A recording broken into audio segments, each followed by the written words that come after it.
আজকে আমি শিখাবো কিভাবে 2 মিনিটে চা বানাবো তোমরা।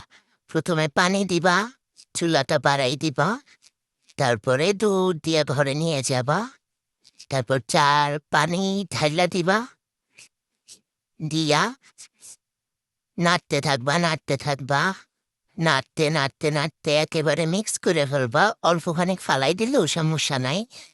আরো নাড়বা ফেনা তুলা লাইবা নাড়তে। তারপরে একটু দেখবা লবণ ঠিক আছে কিনা। তারপরে একটু সাজাই নিবা সুন্দর কইরা, যাতে মাইন্ডটাও ফ্রেশ হয়ে যায়। তারপরে আল্লাহ কি সুন্দর দেখায়। তারপরে বারান্দায় চলে আসবো সুন্দর হাওয়ায় চা খাওয়ার জন্য। আমার আবার চা খাইতে বেশিক্ষণ লাগে না। এক চুমুকে কাপ অর্ধেক হইয়া যায়, 2 চুমুকে চা আরো অর্ধেক হইয়া যায়, 3 চুমুকে খাওয়া শেষ। টাটা।